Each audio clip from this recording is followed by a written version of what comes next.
Shalom anak-anak, apa kabar hari ini? Ibu harap semuanya baik-baik saja. Baiklah, kita memasuki materi kita hari ini lagi mengenai pendidikan agama Kristen. Sebelum memulai materi ini, ada baiknya kita bersatu di dalam doa.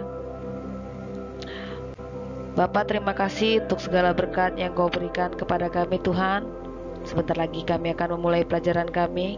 Kiranya Tuhan ajari kami untuk memahami segala pelajaran yang diajari oleh guru kami Tuhan. Tutup bungkus hidup kami Tuhan, biarlah kasih-Mu selalu mengalir dalam hidup kami.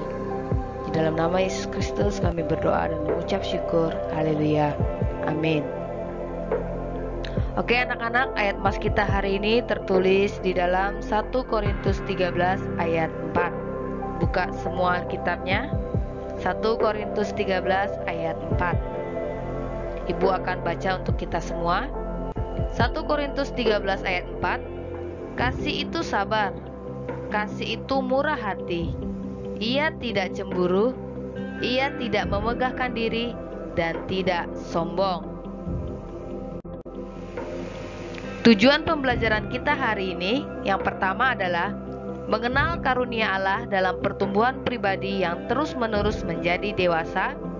Lalu yang kedua ada menjelaskan pengertian karunia Allah dalam pertumbuhan pribadi menjadi dewasa.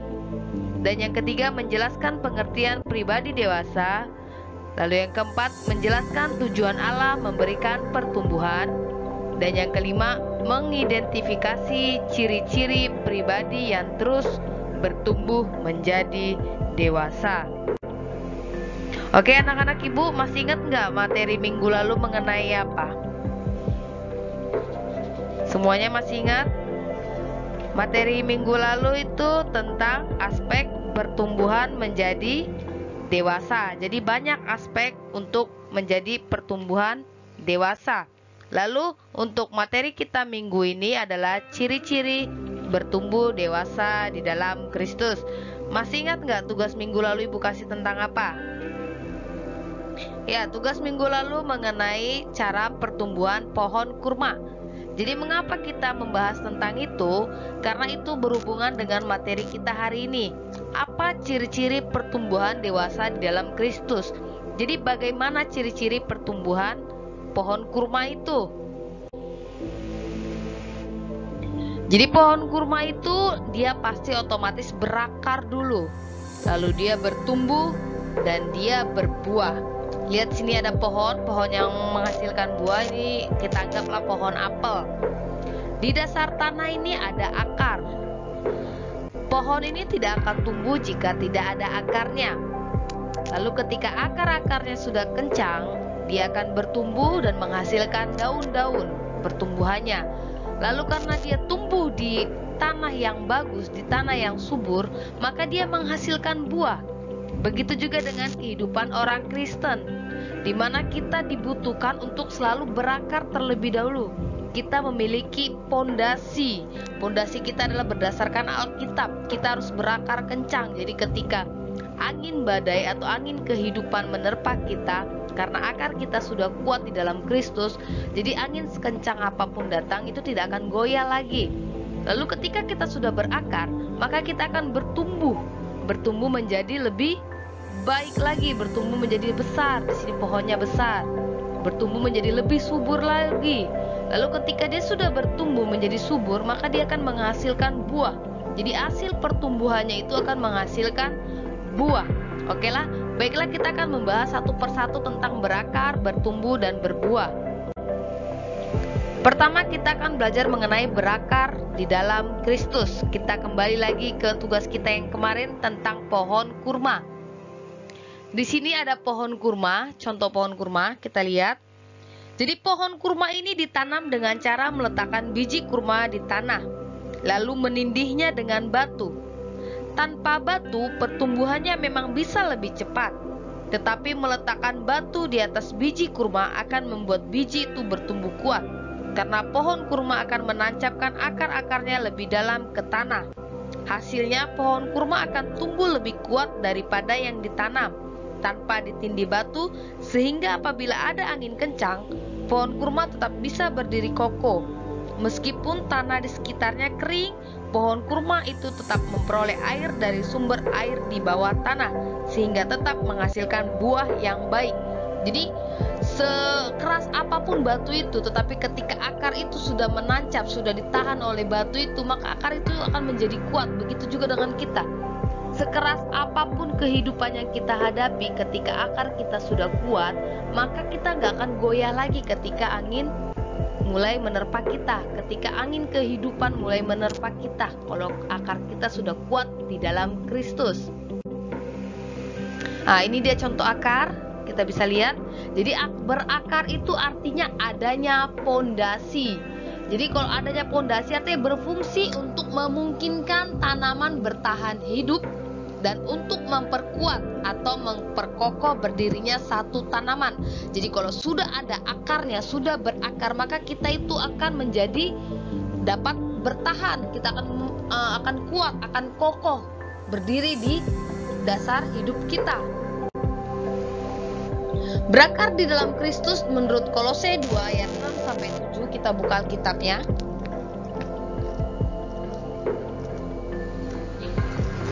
Kolose 2 ayat 6 sampai 7, Ibu akan membacakannya untuk kita semua. Kolose 2 ayat 6 sampai 7, firman Tuhan mengatakan, "Kamu telah menerima Kristus Yesus Tuhan kita. Karena itu, hendaklah hidupmu tetap di dalam Dia. Hendaklah kamu berakar di dalam Dia dan dibangun di atas Dia. Hendaklah kamu bertambah teguh dalam iman yang telah diajarkan kepadamu, dan hendaklah hatimu melimpah dengan syukur." Jadi itulah maksud dari berakar di dalam Kristus. Jelas kitab Kolose ini mengatakan mengenai kepenuhan hidup di dalam Kristus. Jadi kalau kita sudah berakar di dalam Kristus, maka kita akan kepenuhan hidup di dalam Kristus. Di sini ada contohnya, misalnya bila berakar teguh di dalam Kristus, maka dapat bertumbuh dengan baik. Itu kalau kita sudah berakar teguh di dalam Kristus. Lalu sebagaimana pohon tidak dapat hidup jika ia tidak berakar, demikian juga dengan pohon kehidupan iman seseorang tidak akan dapat bertumbuh dan berbuah. Dan yang terakhir, ketika seorang berhenti berakar dalam Kristus, pastilah pertumbuhannya juga akan berhenti dan mustahil dapat menghasilkan buah. Jadi kalau kita mau berbuah yang bagus, berbuah yang baik, maka pastikan akar kita sudah ada. Akar kita di dalam Kristus sudah ada. Kita sudah kuat, sudah tidak goncang lagi ketika angin-angin kehidupan mulai datang menghampiri kita. Jadi kadang kita suka melihat orang, kok buahnya bagus-bagus mereka, yaitu bagaimana caranya? Ya pertama ya kita harus berakar dulu yang baik di dalam Kristus. Lalu selanjutnya itu setelah kita berakar, maka kita akan bertumbuh. Bertumbuh kemana? Kita akan bertumbuh ke arah Kristus. Bertumbuh artinya adanya perubahan. Yang tadinya dia masih kecil, jadi sedang, jadi tinggi lagi, tinggi lagi, tinggi lagi. Ya, seperti itu dia bertumbuh. Di mana di bab pertama kita sudah mempelajari mengenai pertumbuhan kedewasaan. Sekarang kita belajar lagi mengenai pertumbuhan ke arah Kristus. Jadi ketika masih balita, kita akan diberi makanan lunak. Setelah melewati masa bayi, balita, dan kanak-kanak, kita diperkenalkan dengan makanan yang lebih padat. Kebutuhan gizi kita pun bertambah seiring dengan bertambahnya usia untuk menunjang dan menjaga kondisi tubuh agar tetap sehat. Bukan hanya kebutuhan makanan saja, tetapi kebutuhan lain-lain pun bertumbuh untuk memperoleh menunjang. Semua itu perlu kerja keras dan disiplin. Jadi adanya pertumbuhan, perlu makanan dari makanan lembut menjadi makanan keras. Seperti materi minggu lalu kita belajar mengenai kisah di jemaat Korintus yang mereka dikatakan masih kanak-kanak, belum bisa makanan keras, harus makanan lembut, nggak bisa diajarkan dengan lunak-lunak, mereka harus diajarkan dengan secara tegas, seperti itu. Jadi bagaimana? Jadi ada beberapa hal yang dilakukan untuk membantu proses pertumbuhan dalam diri kita dan orang lain. Bagaimana caranya? Tuhan memberi kita bermacam-macam sarana untuk bertumbuh, melalui doa, Alkitab, tantangan, kesaksian hidup, dan ibadah bersama. Itulah cara kita untuk bertumbuh ke arah Kristus. Banyak medianya, melalui doa, kita melalui berdoa, kita akan bertumbuh terus ke arah Kristus, melalui baca firman Tuhan di Alkitab, melalui tantangan-tantangan kehidupan kita selama kita hidup di dunia ini, melalui kesaksian hidup kita mengenai kebaikan-kebaikan Tuhan, dan melalui ibadah bersama. Tetapi sarana dasar yang paling penting adalah ibadah bersama. Mengapa? Karena pertumbuhan rohani bisa terjadi di luar persekutuan. Pertumbuhan rohani bukanlah hal pribadi orang Kristen dan Allah saja, tetapi juga hal ibadah di mana kita datang di hadapan Allah, mengasihi, kita bersama orang lain yang juga dibaharui Allah. Jadi dalam ibadah lebih dari waktu-waktu lainnya, kita dengan sengaja membuka diri untuk pekerjaan Allah dan kebutuhan sesama kita. Keduanya mengharuskan kita untuk tumbuh menjadi sempurna menurut gambar Kristus yang adalah Allah dan manusia bagi kita. Jadi kita diajarkan untuk ibadah bersama. Di situ kita adanya sharing. Jadi bertumbuh ke arah Kristus harus adanya kebersamaan antara sesama teman kita. Misalnya kita melakukan ibadah bersama, di situ ada doa, ada kesaksian hidup, ada firman Tuhan, ada menceritakan hal-hal segalanya. Jadi kita bertumbuh ke arah Kristus. Lalu setelah kita berakar, kita bertumbuh, maka kita akan menghasilkan buah. Berbuah bagi Kristus. Berbuah artinya adanya hasil. Hasil dari mana? Hasil dari akar kita, hasil dari pertumbuhan kita, hasil dari perkembangan hidup kita. Maka kita akan menghasilkan buah. Orang Kristen yang hanya puas dengan pengalaman keselamatan biasanya tidak lagi mau bertumbuh dan berbuah. Padahal pertumbuhan seseorang tidak dilihat dari buahnya. Secara tegas Yesus berkata di dalam kitab Matius 7 ayat 18 sampai 19, firman Tuhan mengatakan, "Tidak mungkin pohon yang baik itu menghasilkan buah yang tidak baik, ataupun pohon yang tidak baik itu menghasilkan buah yang baik. Dan setiap pohon yang tidak menghasilkan buah yang baik pasti ditebang dan dibuang ke dalam api." Itulah kalau dia tidak menghasilkan buah yang baik. Jadi sesungguhnya kita diminta bertumbuh dan berbuah. Itu adalah dua hal yang berbeda tetapi saling terkait.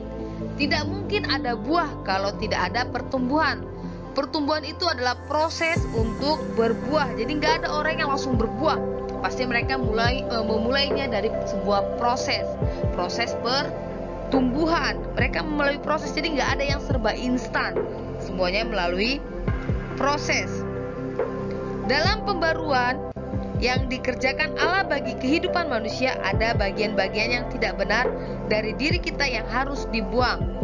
Proses ini terkadang terasa begitu menyakitkan, tapi diperlukan untuk menyelamatkan kita dari penebangan dan pelemparan ke dalam api. Yesus mengingatkan kita. Ini ada pohon anggur. Yohanes 15 ayat 4. Firman Tuhan mengatakan, "Tinggallah di dalam aku dan aku di dalam kamu. Sama seperti ranting tidak dapat berbuah dari dirinya sendiri. Kalau ia tidak tinggal pada pokok anggur, demikian juga kamu tidak dapat berbuah. Jikalau kamu tidak tinggal di dalam aku." Jadi nggak bisa buah anggur menghasilkan anggur kalau dia tidak tinggal di dalam pohon anggur itu. Begitu juga dengan kita. Kita nggak mungkin bisa menghasilkan buah yang baik kalau kita tidak hidup atau tinggal di dalam Dia. Siapa dalam Dia? Yaitu Yesus Kristus. Jadi agar kita bisa bertumbuh dan berbuah dengan baik, kita harus tetap tinggal di dalam Kristus dan Kristus di dalam kita. Jadi ada timbal balik, kita di dalam Kristus dan Kristus di dalam kita, baik dalam kehidupan pribadi sehari-hari maupun dalam kehidupan bersama orang lain. Tinggallah di dalam Kristus berarti tetap melakukan kehendaknya setiap saat. Jadi jangan mengatakan saya tinggal di dalam Kristus tapi kita tidak melakukan segala ajaran-ajarannya. Tuhan Yesus mengatakan, "Tinggallah di dalam aku dan aku di dalam kamu. Sama seperti ranting tidak dapat berbuah dari dirinya sendiri kalau ia tidak tinggal pada pokok anggur. Demikian juga kamu tidak berbuah jikalau kamu tidak tinggal di dalam aku." Jadi agar kita bisa bertumbuh dan berbuah dengan baik, kita harus tetap tinggal di dalam Kristus dan Kristus tinggal di dalam kita, baik dalam kehidupan pribadi maupun dalam kehidupan orang lain. Jadi di sini sifat kebiasaan kesukaan atau karakter yang buruk yang tidak sesuai dengan karakter Kristus harus ditinggalkan. Ini adalah proses yang tidak mudah, tetapi Tuhanlah yang akan bekerja kepada orang-orang yang mau berakar, bertumbuh dan berbuah bagi Kristus. Ini sekaligus sebagai proses menjadi serupa dengan Kristus. Seperti dalam Roma 12 ayat 2 kan dikatakan kita harus serupa dengan Kristus. Tuhan akan terus membentuk karakter dan kepribadian orang-orang percaya sesuai kehendaknya. Jadi hasilkanlah buah-buah yang sesuai dengan pertobatan. Dan janganlah berpikir dalam hatimu, Abraham adalah bapa kami, karena aku berkata kepadamu, Allah dapat menjadikan anak-anak bagi Abraham dari batu-batu ini. Jadi kita harus tetap menghasilkan buah yang sesuai dengan pertobatan. Seperti itu. Jadi semua tindakan pembaruan adalah proses kembali kepada kehendak Allah atau pembersih dari segala tingkah laku yang salah. Memang akan terasa menyakitkan karena menyangkut harga diri, gengsi, dan perubahan kebiasaan. Tetapi proses itu diperlukan agar kita menjadi pohon yang berbuah lebat. Jadi berakar, bertumbuh, dan berbuah di dalam Kristus adalah suatu hal yang diinginkan Tuhan terjadi pada setiap manusia ciptaannya. Individu dapat bertumbuh dan berbuah kalau tidak berakar di dalam Kristus. Bertumbuh dalam hubungan dengan Kristus mempunyai makna lebih mengenali Dia, lebih mengasihi dan mentaatinya. Jadi seperti itu. Jadi tujuannya adalah menemukan penghalang dalam proses kedewasaanmu. Di sini ada tugas evaluasi. Di sini di halaman 32. Tugas evaluasinya coba lihat. Di sini dikatakan, hubungan dengan proses dewasa pada masa remajamu saat ini, lakukanlah evaluasi terhadap diri sendiri.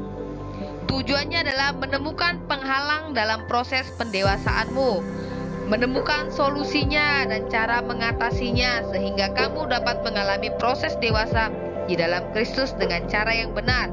Penugasan ini juga persiapan memasuki materi pembelajaran bab berikutnya. Jadi Ibu harap kalian kerjakan tugas ini. Kenapa harus mengerjakan tugas ini? Karena ini berhubungan dengan bab selanjutnya, dimana kita harus mengorientasikan mengenai proses dewasa. Jadi apa saja hambatan? Tulis soal nomor 1. Ibu dikte. Jadi jangan alasan gak ada yang punya buku. Ibu dikte, kalian tulis.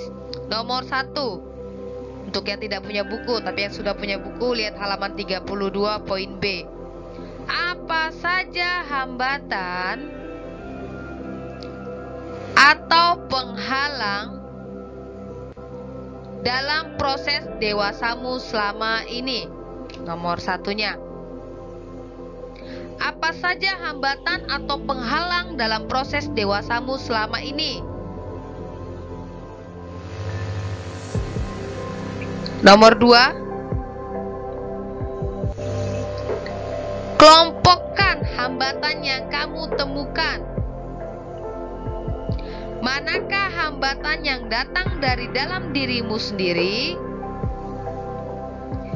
dari keluarga, atau orang-orang di sekitarmu,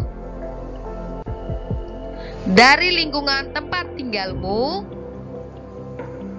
dan sebagainya. Jadi seperti ini, Ibu kasih contoh. Tadi kan soal nomor 1 ditanyakan apa saja hambatan penghalang dalam proses dewasamu selama ini. Kalian pikirkan di pikiran kalian, jangan dulu kalian tulis. Untuk soal nomor 1, setelah kalian pikirkan, baru soal nomor 2 lihat. Kelompokkan. Kelompoknya apa saja? Kalau hambatan dari dalam diri sendiri apa? Kalian bikin hambatan dari dalam sendiri adalah 1 bla bla bla bla, 2 bla bla bla, 3 bla bla bla. Lalu dari keluarga atau orang-orang di sekitarmu apa? Kalian bikin 1 bla bla bla, 2 bla bla bla, dan selanjutnya. Dan yang ketiga, dari lingkungan tempat tinggal apa hambatannya? 1 apa, 2 apa, 3 apa. Jadi soalnya itu saja. Kalian pikirkan apa hambatannya. Setelah kalian pikirkan hambatannya, baru kalian tulis di buku latihan. Nomor 1, hambatan dari diri sendiri adalah 1 ini, 2 ini. Nomor 2, hambatan dari keluarga atau orang-orang di sekitar adalah 1 ini, 2 ini. Nomor 3, hambatan dari lingkungan tempat tinggal adalah 1 ini, 2 ini. Seperti itu. Jadi itu aja tugasnya.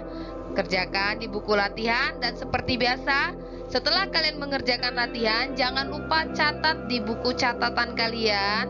Kalian tulis dari semua slide-nya itu, Ibu harap kalian semua kerjakan slide-nya tentang berakar apa, bertumbuh apa, berbuah apa. Jangan malas kalian untuk menulis, biar kalian pintar. Lalu kalian kirim di Ibu, kirim di kolom komentar seperti biasanya. Oke, sekian dari materi Ibu hari ini. Ibu harap kalian paham dan dapat menjalankan sesuai apa yang diajarkan firman Tuhan melalui materi ini. Kita bersatu di dalam doa. Bapak yang terkasih, terima kasih Tuhan untuk segala ajaran-ajaran yang Kau ajarkan kepada kami Tuhan. Kami telah belajar Bapak, biarlah kami Tuhan memahami, menjalankannya, dan dapat mengaplikasikannya dalam kehidupan kami sehari-hari Tuhan. Biarlah kami tidak bersungut-sungut ketika kami menjalankannya. Biarlah kami mau mencoba melangkah menjadi terang, garam, dan bagi sekeliling kami. Terima kasih Yesus, terima kasih Bapak. Kami berdoa dan mengucap syukur. Haleluya, amin. Oke anak-anak, sampai jumpa minggu depan. Shalom, Tuhan Yesus memberkati.